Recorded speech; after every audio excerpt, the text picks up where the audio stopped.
Welcome to Two Giant Goofballs, a New York Giants podcast. Are you a goofball that loves Giants football? If so, sit back and relax as we talk about the team that both excites and frustrates us so much.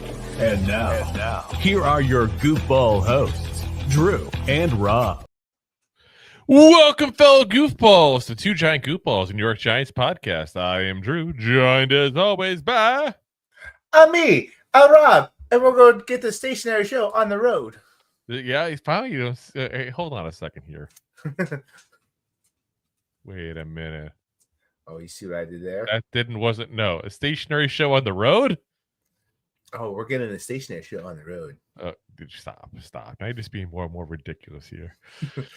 We're going to get this stationary show stationarily here while we talk about things that happened and stuff.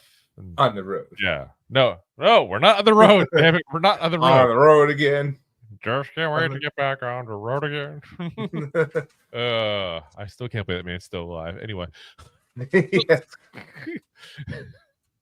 Let's get into all the news here. We had a lot of news to go over with you guys. And to be honest, even while I was waiting for Rob as he got out of work a little late there, I found more things going on with the Giants that just popped here recently as well. I didn't have time to even write up anything for, but maybe we'll get to it. Maybe we'll talk about it here. So let's start off with probably one of the most ridiculous stories that I've heard today.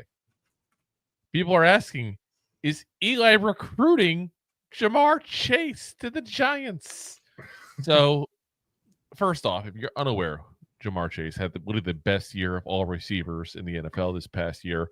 127 receptions, 1,708 receiving yards, 17 touchdowns. Literally led receivers in all three categories. The receiving triple crown, if you will, there, which of course means he's going to have to retire and be studded now to create brand new receivers based on horse racing rules. But yeah. Just like Tyreek Hill, basically, But anyway, on Friday, he said to ESPN's Laura Rutledge, "At the end of the day, I just hope I get what's fair. Hopefully, I don't put too much pressure on anybody, but I just want it to be fair. That's all. Fair is what I deserve. I can't really say anything I want to say. If it's what I deserve, it's what I've worked for, how hard I worked for. It's a written story already. It should be fair change."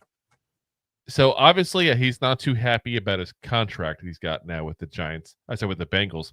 Thinks he should be the highest paid basic receiver in all of football based on the way he's talking. He didn't say it that way point blank, but that's the kind of the gist of what you can say is a reasonable assumption based on the wording he used there.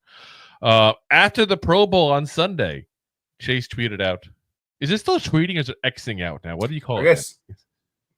I just always call it X going to give it to you. I don't even know what the verbiage is now, but anyway, he he tagged Eli, said, "Eli Manning, don't forget our little convo, ... I'll be waiting," with a laughing face emoji afterwards. This has led people to believe that he and Eli were talking about him potentially going to the Giants, especially on the heels of Jordan Rodnon's report last week that the Giants plan to pursue a quote-unquote significant weapon this offseason. Guys, you guys are reading way too much of the tea leaves here. This is what you think's going on with this. Yeah. I've seen social media lighting up with this whole thing. I've seen people quoting this as, "Oh, look, he's Eli's recruit." No. If Eli was recruiting Chase to the Giants, hypothetically, which I don't think he is, but hypothetically if he was, do you really think that this is how it would come out in Twitter like that, or X, whatever the hell you want to call it now? No, that would never come out that way. Eli would be pissed about that. It's not the Eli way. Now, laughing face. Do I think that something's going to happen with Chase this offseason? Well, it depends on what the Bengals do with T. Higgins, but I think, it's either they keep T. Higgins and they just ride out Ja'Marr Chase chain for a little bit there and he gets a little more upset as things go on, or they let go of Higgins and let him just go elsewhere this offseason because he's going to command about $32 million last I heard. And they say, you know what? Let's give Chase an extension. Let's make him higher paid, keep him happy, since that's what we're banking on now. I don't know who the significant weapon is that Jordan Rodnon is talking about. I don't even know if Jordan Rodnon knows who this is. Let's be very frank. He could have just been said exactly that, a significant weapon. significant weapon is all in the eye of the beholder. Now, Yeah. would Chase be a significant weapon? Of course. Is Chase probably available? No. And when you talk about significant weapon, yes, receivers is right there, but who's going to throw the ball to him? Well, you wouldn't call a quarterback a weapon, though. That's not the weapon. Weapons is like receiver, tight end, running back, usually. If only we had a wide receiver. Wouldn't it be great to have oh, wait a minute. We already have one. Oh, yeah. We also got a touchdown yesterday, but we won't talk about that quite yet. I'll talk about the Pro Bowl. I'm not talking about practice here. But I'm saying, like, I don't see the fit. I don't think you can put another big name wide receiver with Malik Neighbors. I think that's asking for trouble, especially in this offense the way it is. Now, if you get a dynamic offense going and you want to try to spread the ball out and go for a second one, then sure. But with this crazy, horrible pedestrian offense, you want to try to get a second top flight receiver that's going to demand the ball? Yeah, you can barely get the ball to the first one. Seriously, that's going to cause issues left and right. So, yeah, like I said, I think everybody's kind of grasping at straws here. And I get it. You're all excited for the offseason. I want to try to hope for something major, and that'd be something major. But, yeah, I don't think it's going to be that major.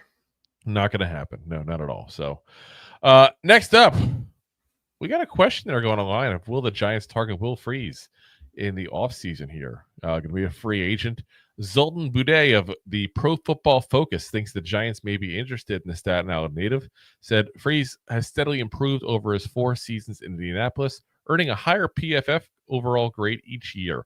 Though an injury cut his 2024 season short, he shows significant progress early on. Over the first 5 weeks, his 86.9 overall grade would have ranked third amongst guards if he had qualified and if he had played enough snaps to qualify, while his 84.9 run blocking grade was among the best at the position. Now, he mentioned the fact that he could play next to Andrew Thomas and blah, blah, blah. Listen, guys, we got John Runyon. We're paying him a lot of money. He's not going anywhere. That's who's playing there. Freeze has also played right guard. Now, if you want to sit there and say he could be the right guard because Greg Van Roten is going to be gone, yeah, I could get a little more behind that as a potential.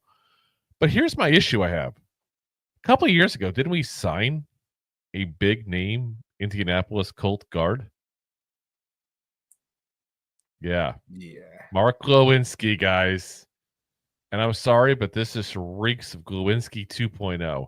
You're going to go ahead and get an Indianapolis Colt guard to a bigger contract when he is coming off an injury on top of that made him miss 2/3 the season. I'm good. I'm good. Now, if you want to go get somebody, go get a right tackle. Move Illuminor in. That's what I would do personally, because Illuminor can pretty much play anywhere but center on the line, and I want Illuminor to stay on there. That's what I would do personally. I would try to get somebody to be at the right tackle, and I'm not going to throw a name out there because there's so many names I could throw out there. Free agents, draft. There's so many people that potentially could fit that role. But otherwise, your big thing is to fill up depth. Draft some guys you can develop. Because I'm tired of the Evan Neal and Josh Uzutus of the world getting a chance to start when injuries happen. That's the biggest issue on this line at this point. Like I said, if you want to upgrade somewhere, get a right tackle that you think is going to be a right tackle for years to come, and then go get, Illuminor into the guard position. And now you just improved 2 positions potentially. Potentially. Depends. Illuminor's been really good at tackle last year. But you still set yourself up for success. Because, let's say, for example, Thomas gets hurt again, because let's be honest, he gets hurt often. You can now move Illuminor back out to left tackle. Your right tackle's still there, and you're just going to move somebody up at guard now. Yeah. I think that makes some sense, but I don't think this is the move to make, guys. I don't. I know we had a good start. It's 5 weeks. We want to go through the first 5 weeks. Look at the Giants' offensive line first 5 weeks. Didn't look so bad either. A lot could have changed those 11 weeks he had left to go. Actually, 12 weeks. Keep on forgetting the 17 games. I'm old. You remember back in my day, it was 16. There was 15 games.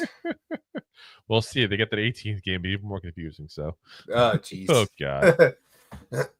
So, We got an ex-Giant, though, talking about the New York Giants here. Brandon Marshall. Obviously, he has one forgettable season as a New York Giant.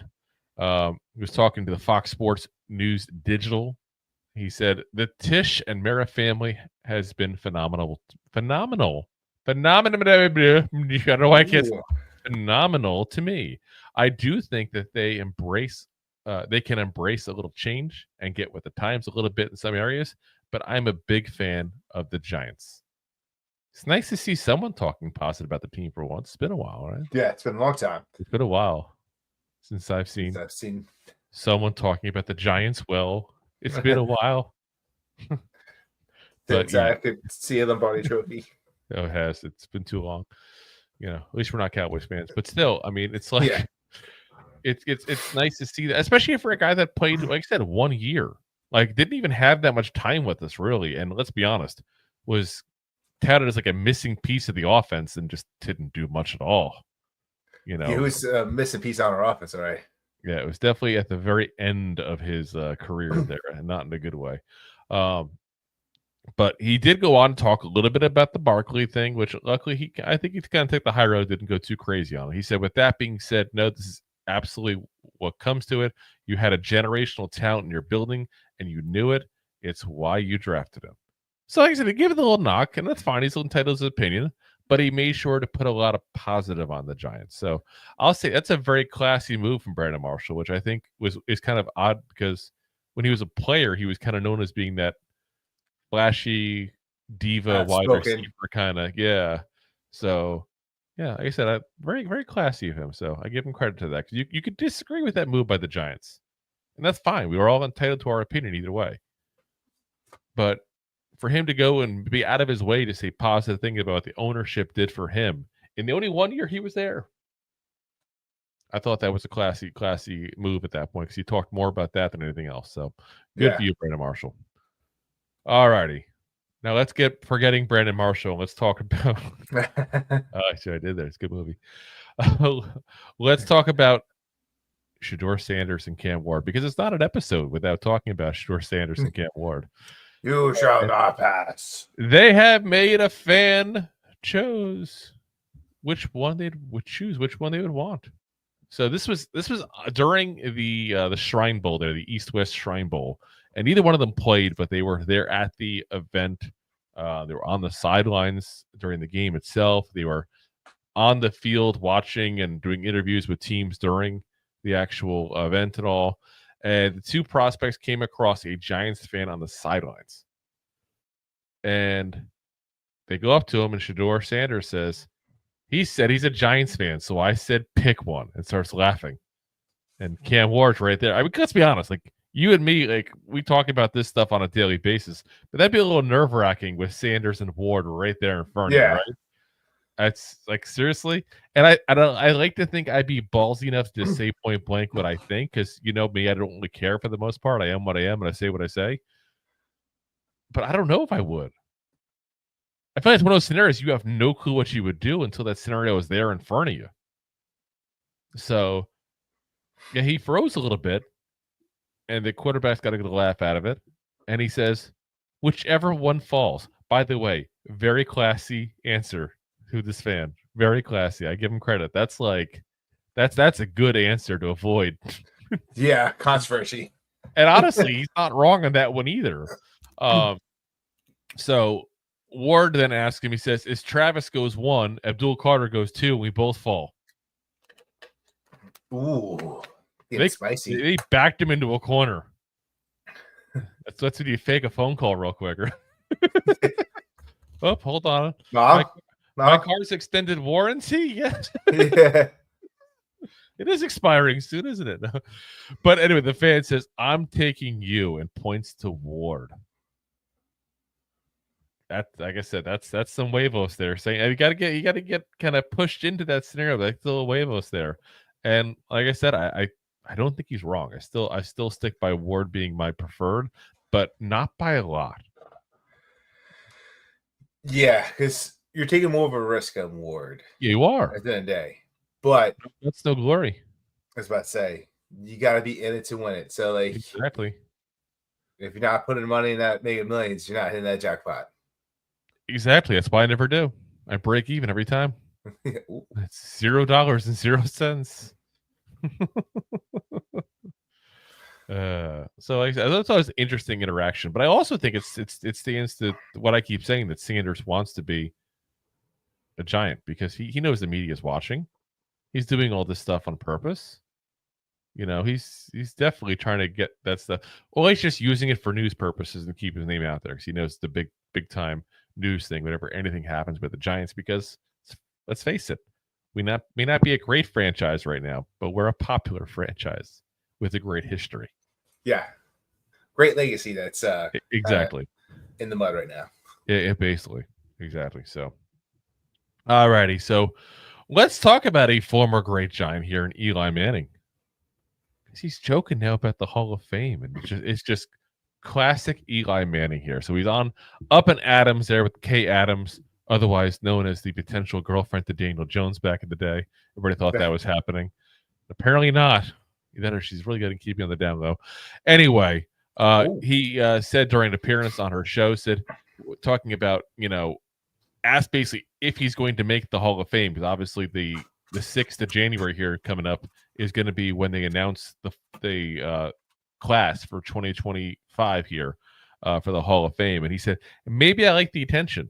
Maybe I want to extend this a few more years. It keeps me in the news and keeps me relevant if they have this debate. Hopefully I can prolong this for years and years and years so it gives people things to talk about. That is classic Eli Manning. Absolutely, absolutely classic. So, yeah, listen, I've said it before in the show. I'll say it again. Eli Manning, point blank, is a Hall of Famer. You can sit there and say it's only because of the Super Bowls, but yes, it is only because of the Super Bowls, but that's what matters. Different people get in for different reasons.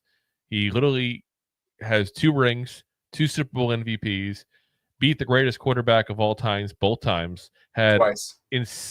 Had insanely iconic throws in both Super Bowls. In the second time, he literally got the single season record for most passing yards in a postseason, which has still yet to be beaten, by the way. Yet to be beaten. So, as far as I'm concerned, this man is a Hall of Fame. I think there's people that just hate him point blank because of the fact of his last name. I really do. I think there's a lot of Manning hate there for that. As much as people love the Mannings, there's a segment of people that's automatically just they get jealous of the attention these brothers get there, I feel like. And I think that's what a lot of it boils down to, is like they just don't like him because, he's only popular because he's a Manning. No, he's popular because he's a 2-time Super Bowl MVP. Yeah, it's kind of hard to debate. Like, he's popular because of his last name when he's won 2 rings, especially coming off like not the best years. No, and I know people love to look at his record and his interceptions, and they totally ignore the fact that the Giants wasted the second half of his career. Absolutely wasted it. Jerry Reese absolutely wasted it. And, obviously Gettleman did him no favors at the very end of it either.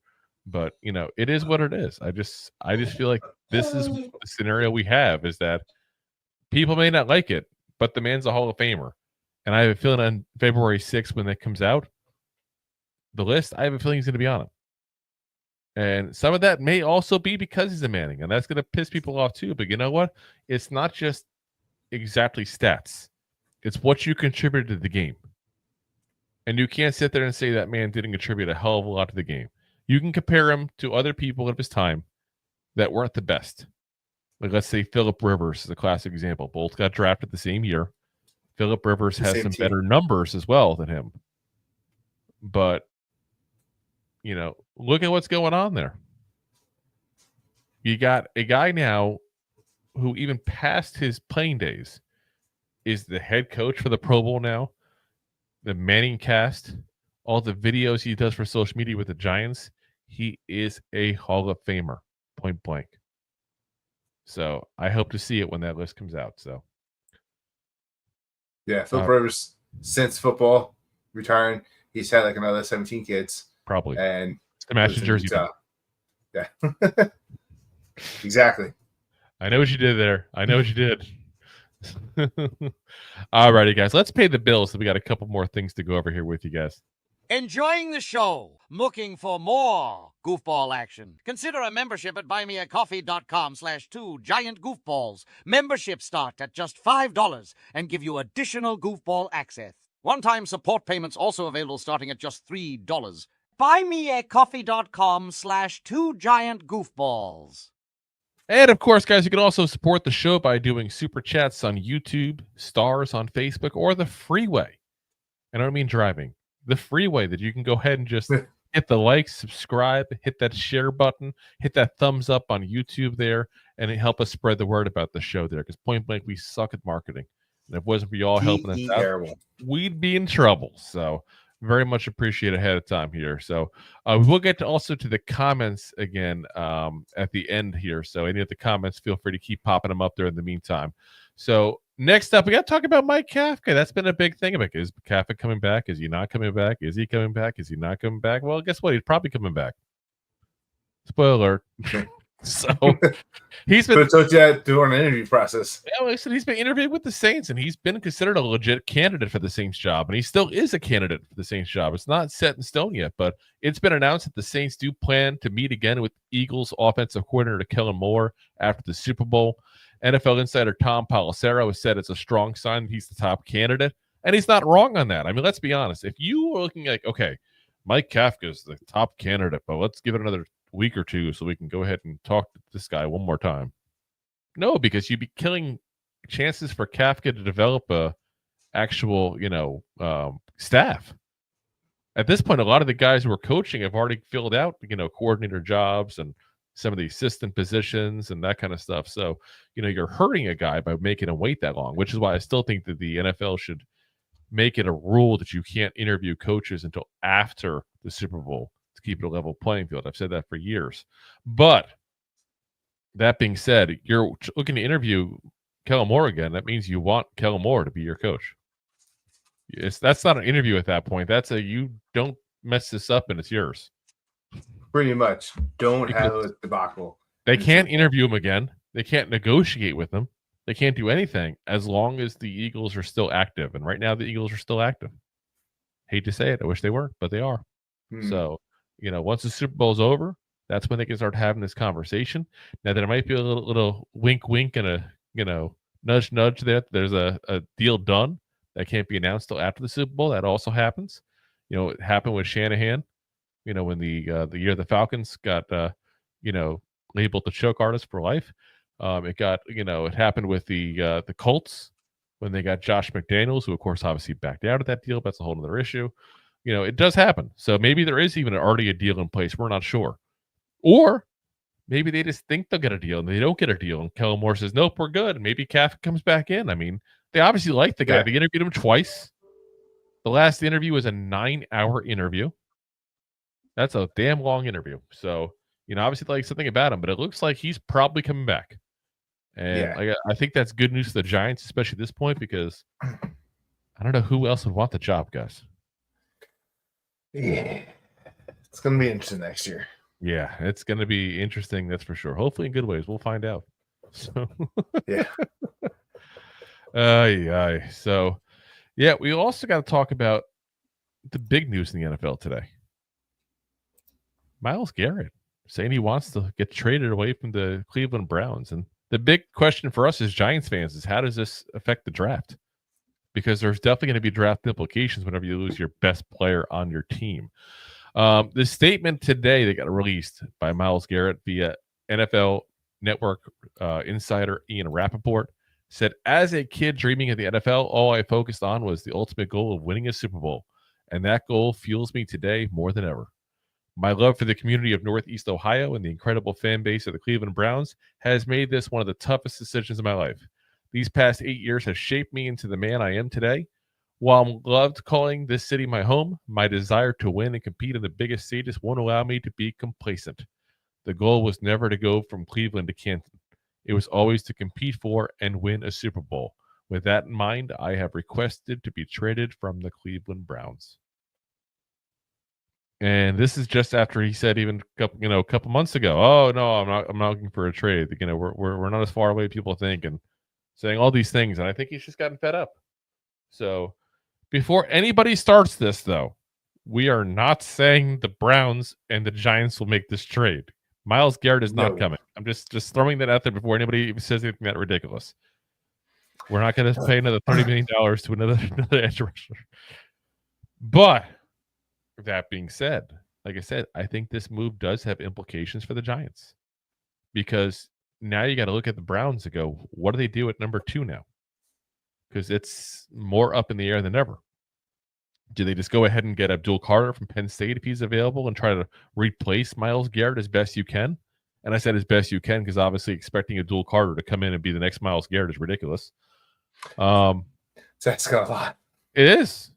Or do they just go in full rebuild mode? And in that case, do they just go ahead and draft a quarterback saying, screw it, we need a quarterback. We're going to rebuild entirely. We lost our guy. You know, our big supposed franchise quarterback is done and burned. And now our top defender wants out. Full rebuild. It's possible.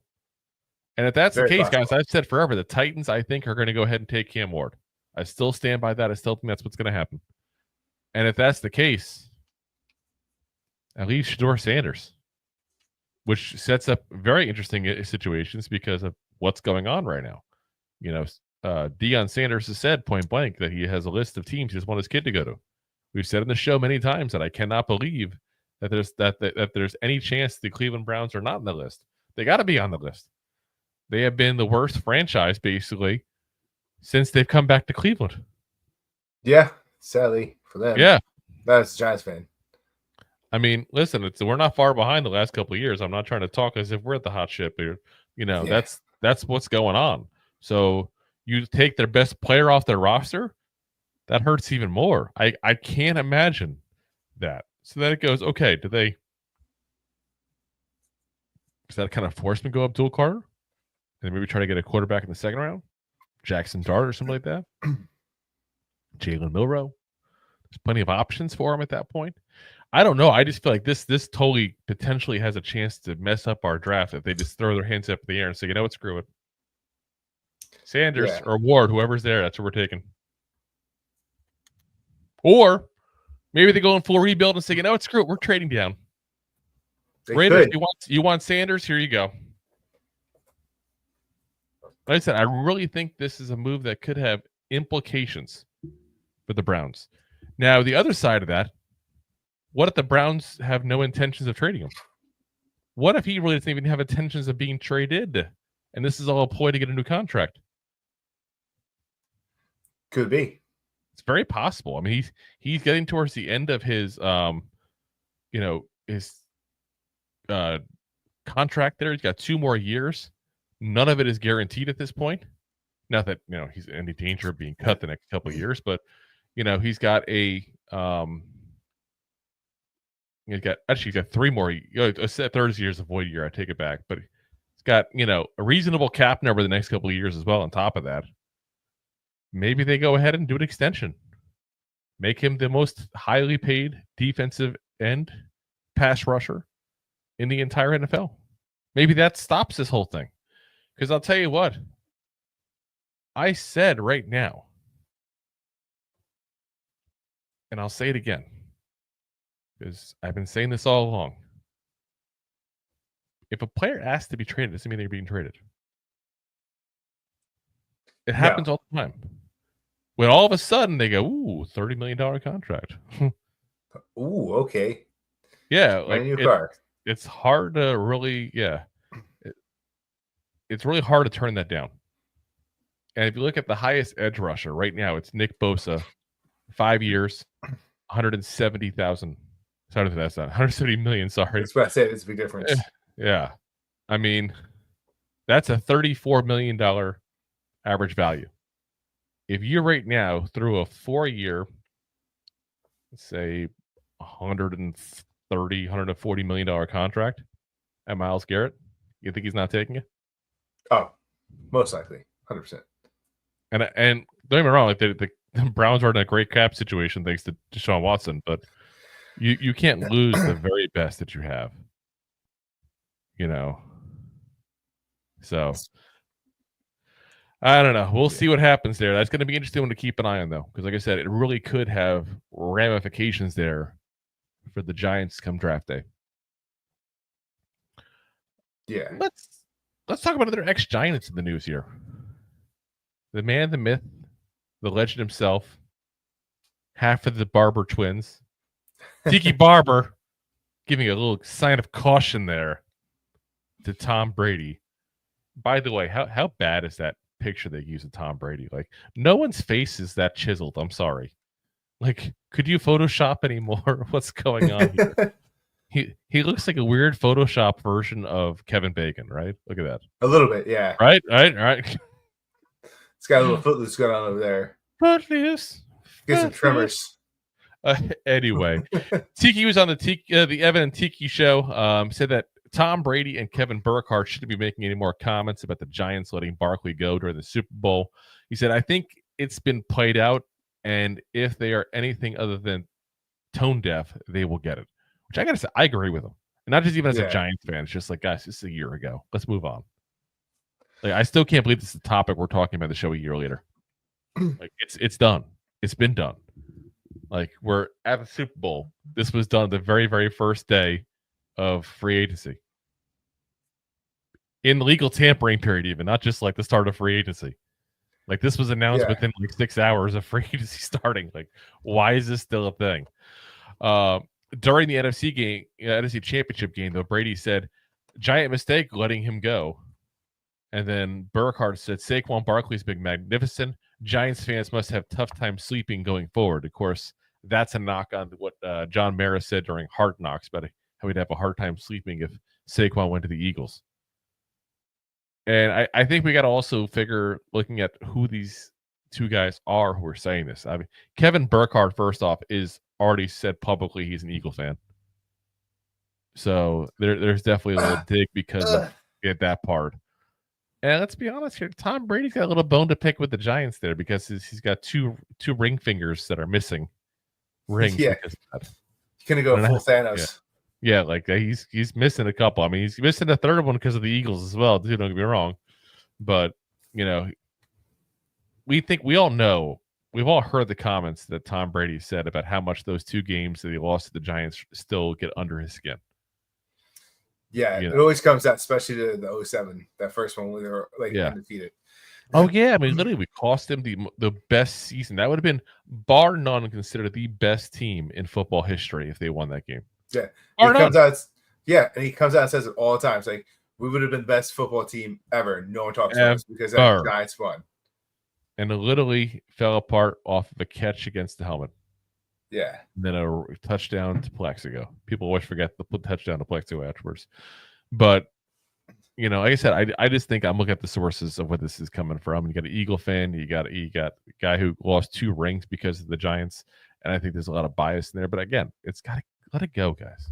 Yeah. I've said it before, and it's funny because we got a lot of comments in the one about Saquon's mom talking trash about the Giants after the NFC Championship game. Like, let it go. Like, no, they need to let it go.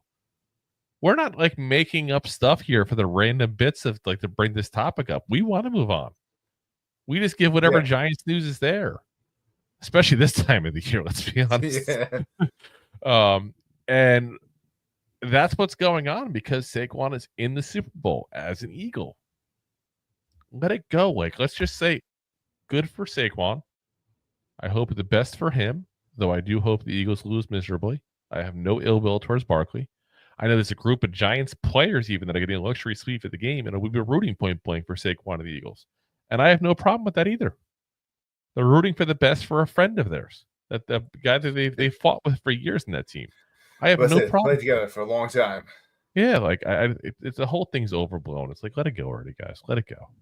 So, all right. Yeah. We got 2 more things to talk about here that I didn't even put on the docket here to talk about, but they popped up while we were waiting for Rob here as he was walking the dog and all. That dog that apparently hadn't gone 17 years to the bathroom based on the time frame it took him to go. When you gotta go, man. For 10 minutes, man, I would take him to the vet. I'm just saying. So first one is it came out that Brandon Brown is actually being considered to be interviewing for the GM job for the Jacksonville Jaguars. And that's going to be interesting because there's not a lot of spots available at this point, guys. But there's also not a lot of candidates available. It's the very end of this. And Liam Cohen, obviously, is the guy they hired to be their head coach. He's the former offensive coordinator for the Tampa Bay Buccaneers, but he just 1 year at Tampa. Was the coordinator for Kentucky the year before that. Got a lot of credit for the way the offense was this year. I have mixed feelings in that part, but that's a topic for the day. And you probably will see his video. He goes, Duval. Like, that's the thing he's known for now. Because I don't know why he's saying it like some 80s VHS tape at a dating game, but that's what he did. It's like waiting for Chuck Woolery to pop up at any time. But, they made that move because they got rid of their prior GM. So they interviewed Cohn. He didn't want anything to do with the job because they already had a GM in place that he just did not want anything to do with. They fired the GM. They hired Cohn, so now they have a GM position available. But now whoever they get has to be willing to work with Cohn. That's the problem. You don't hire a coach without a GM usually. They did things a little backwards, which I know is crazy. Jacksonville is typically known as, the pinnacle of greatness in the NFL, but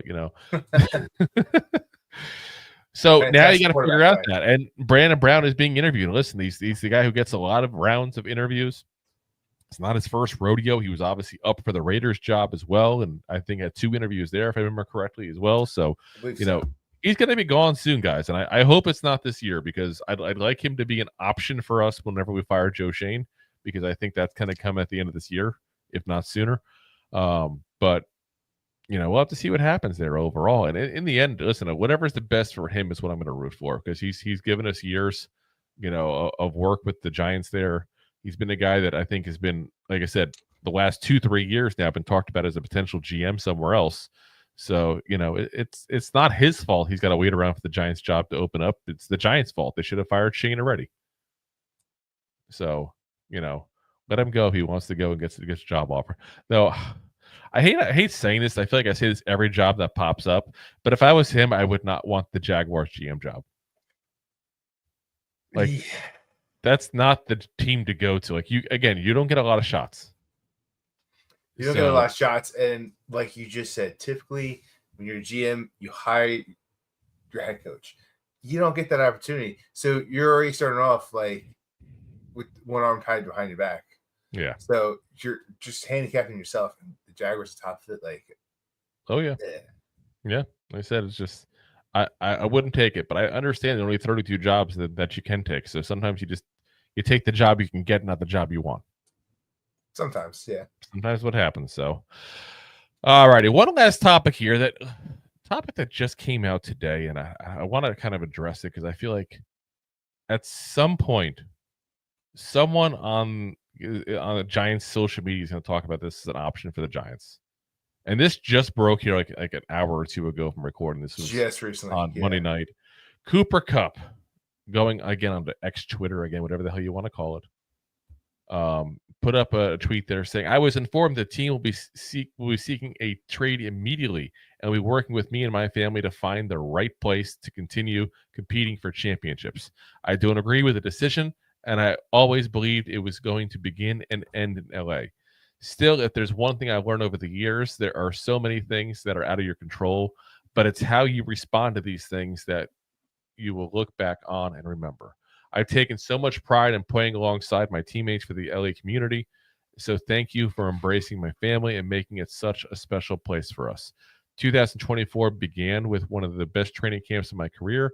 Preparations start now for 2025. Highly motivated, as healthy as ever, and looking forward to playing elite football for years to come. Love you guys, but coming for it all." And that's got a picture afterwards of him hugging, I'm guessing it's going to be his wife. I hope so. Otherwise, he's in trouble. but it looks like it's from the Super Bowl win the Rams had a couple of years ago in Stafford's first year, which was the year also that Cooper Kupp had that amazing season. And listen, classy message by him. It's a little weird to have the player announcing that the team is going to be trading him, but if I had to guess, and obviously we're not going to know this till later on, usually what happens with these scenarios is the team says we don't want you at all, or the team says we want you, but not at the number you're at. So, and it's honestly with Cooper Kupp, it's probably the where your number you're at thing there. because he's got a $29.8 million cap hit this year coming up. And they saved $12.5 million by trading him. And he's not the player he was. No, he's definitely lost a step after a couple of those surgeries there. I say he's had tons of injuries. He had 1,900 yards back in 21, the Super Bowl season. Since then, 800 yards, 700 yards, and 700 yards. Now, since then, he's also, played, 9 games, 12 games, 12 games. So injuries were definitely a part of it. But it doesn't take a genius to do the math and say 12 games, 700 and change yards does not equal 1,900 yards in his full season. No. And not that I expect that. I mean, that's a crazy season. That's not a typical thing for most people to do. And I still think he's a good player. Don't get me wrong. I mean, again, 700 yards in 12 games. That still puts you at a 1,000-yard season.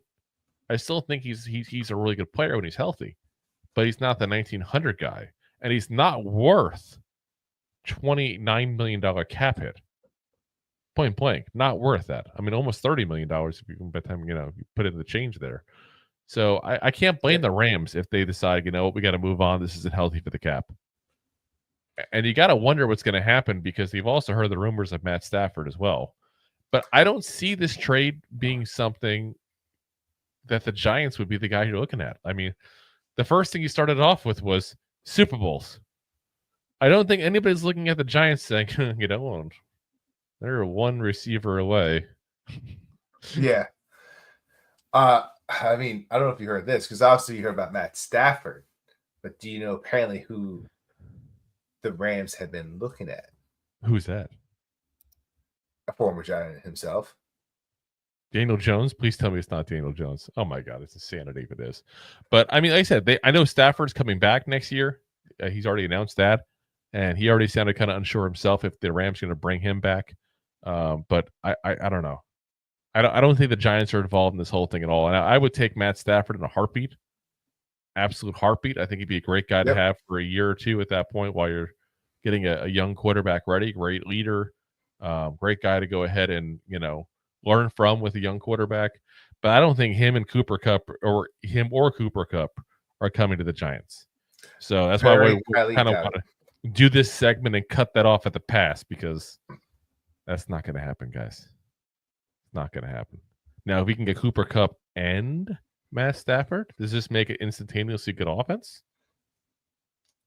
It's an argument to have, but good luck finding that kind of cap space. Yeah. But like I said, I think that's where we're probably at there. So, yeah, like I said, I just want to cut it off the passes again. As we're recording this is a couple hours old, this story. Obviously, it'll probably go up tomorrow, where it'll be 24 hours old when we put this segment up as an actual individual video. But like I said, before anybody else starts, it's not going to happen. Nope. Not going to happen. No pass. Cut it out. Jail. So, all right, let's get to the comments here, guys. So, first off, Mandeep Singh says, "What's up, boys? What's up, man?" Yeah. Dakota says, "Trade your GM." That's not how NFL trades work. He says, "Nice shirt, Death Eater." Oh, he got the Harry Potter reference. He got it. And he says, "Rivers not Hall of Fame." No, he's not. And there's your dad saying, "Howdy." Howdy, Dad. Yeah. I got to do that every time now. Howdy, partner. Well, especially because you got the old timey thing. It just goes so well. It really does with the old timey. I don't know. Listen, is that his usual outfit? It's not his usual outfit. I haven't seen him in a while. I don't think he's wearing that normally. No, I don't think so either. Tibbs said, Barry said at Senior Bowl they would not trade Garrett. Yeah, that was before Myles Garrett went public. Now the question in that case is, did the Browns know about this request before that statement was made?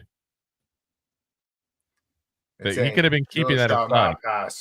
He could have been going to the Pro Bowl, talking to guys, and like there's some guys who have gone to certain teams and raved about the changes. Like one of the things you hear about with the Bengals players, especially, is that the Bengals are like really, really cheap at everything. Like they literally charge you for Gatorade bottles and stuff. Like heard bad about the way the Cardinals treat some of their players as well. So it's like you hear about some of this stuff, and maybe that's what's going on. These guys are talking about the difference in their teams, and Myles Garrett's like, what am I doing? Why do I have this loyalty? Maybe it's like it was a coming to Jesus moment for him. I don't know. Could be. If that's the case, another reason for teams not to want players to go to the Pro Bowl. John Willis says, "I'm back." I'm back. And then he says, "Jacksonville Shatchars." Shatwargs. He said, "Haha, that was pretty accurate. Bro, nailed it. Duval." That was ridiculous. I wonder if he ever actually saw that afterwards. Now, for those who aren't aware of how it actually goes, it goes, Duval! Like, it's supposed to be like that. It's supposed to be like you're announcing it like that. Not like, again, like the Duval. It was so stupid. It's not even funny. It's bad when you literally had guys like Mike Greenberg going, does he realize how stupid he looked? Like Greenberg, don't get me wrong, he's the guy that he'll call it like he sees it at times. You know what I mean? Like he's not the guy who's like shies away from making comments like that, but not to that degree. Like saying, dude, you look like a moron. Like that's practically what he said. JD Titan fan here. Are you guys interested at all in trading up for a quarterback? Do these guys kind of like underperform too much? Listen, I think anybody who needs a quarterback would be interested in trading up for a quarterback. It's all on what you want for the quarterback. Yeah. That's what it boils down to. So like Giants are at pick 3, Titans are at pick 1.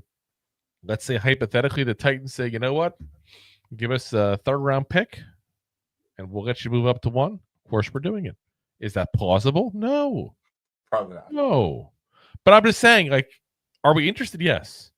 But only at the right cost. And I'm not sure the right cost means the same to both of us. And that's the problem we run into. If you tell me, I'll give you the number 1 overall pick, I want next year's 1st round pick, or I want a 2nd round pick. Well, I got to be in love with these quarterbacks. Now, the Giants could be, for all I know. Or Joe Shane could be desperate to keep his job enough that he makes the move. Who knows? I have to get a quarterback, guys. Who knows? I mean, who knows what's going to happen? She's going to fire me. Like I said, I think interest is always there. I'm interested in moving up. I'm interested in staying put. I'm interested in moving back. It's all a matter of what the options are and what we get offered to do either of those moves. Because I can all sit there and say, you know what? I don't these quarterbacks are that great. Hey, Raiders, you want them? Give us next year's 1st round pick. Done deal. Let's go. Yeah. Either way, it could work. Now, again, in that scenario, it would have to work for us and for the Raiders. And they may not like them enough to get next year's 1st round pick. So, we'll have to see what they want to do. What everybody wants to do. Who knows who wants to do? Maybe the Cowboys want to move up. Who knows? Who knows? That's been the crazy rumor of Cowboys and Sanders. I don't think that's going to happen, but, Dorothy says, are the Browns the new Lions or the old Browns? The old Browns. They're definitely the old Browns. I don't think they basically haven't been good since Bernie Kosar. They had a couple playoff years. They had a 1 playoff win with Baker Mayfield, but to the best of my knowledge, off the top of my head, that's the only playoff win they've had since they came back in this 2nd iteration of the Cleveland Browns, which is really sad considering how good the Ravens have been since they've been to Baltimore. Maybe something in the water. And then Dorothy says, it's pretty sad the Browns moved to Baltimore. Oh, here we just said what I was just saying. That the Browns moved to Baltimore, became good, and the new Browns became the Browns, but as bad as the old Browns. Yeah, it's definitely pretty crazy there. Let's see. Mike Jones says, what's good, y'all? What's up, man? What's good? Andre says, after Myles request my choices until 3rd round, Sanders, Siobhan Rio, and Ozzie Trapolo, right tackle from Boston College. I'm not understanding that one. My choices until 3rd round. Let us know. Because Sanders is not going to be the 3rd round. That's for sure. No, I think he's saying 1st round, 2nd round, 3rd round. Oh, okay. Until the 3rd round. Okay, I got you. So, okay. Yeah, listen. We can give you mocks. We've done mocks ourselves, obviously, in the show. Plenty of times people seem to like them. They like to do them. But It's really hard to say who I'd want in the second round and third round because it depends on who's available. Especially that second round pick. We got the second pick of the second round. There's typically a couple of guys that drop sometimes that are first round grades for a lot of people that drop for no apparent reason. Happens every single year. Looking at you, Joey Porter. It happens every single year. And, it's hard to say who that player is going to be, but that's probably who I will want on day 2. Wherever that's going to be. And he says, sorry, what up? Yeah. Drew and Rob. Yep. What's up, man? What up? What up? All right. All righty, guys. So that's going to call it a night for us here. We'll be back again for you guys Wednesday, 9 p.m. Eastern Standard Time. As always, we are live on Facebook, YouTube, Twitch, X, and, of course, Rob's favorite.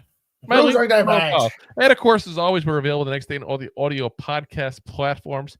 That is Spotify, Apple, iHeartRadio, Pandora, Amazon, all the big ones there. So again, if you guys haven't, go ahead and hit that like, hit that share, hit that subscribe button there, leave a review on Apple Podcasts there, share it to a friend. Again, help us out there. Or if you want to send some super chats or anything, we're not going to complain. I'm just going to say, yeah, be super duper. Super duper. All righty, guys. We'll see you guys again Wednesday night. Appreciate you guys watching, listening as always, and as always, Giant fans. Go Giant! Go Giant! Thanks for listening to Two Giant Goofballs, a New York Giants podcast. We appreciate your support. Thanks so much. Please, I'm begging you.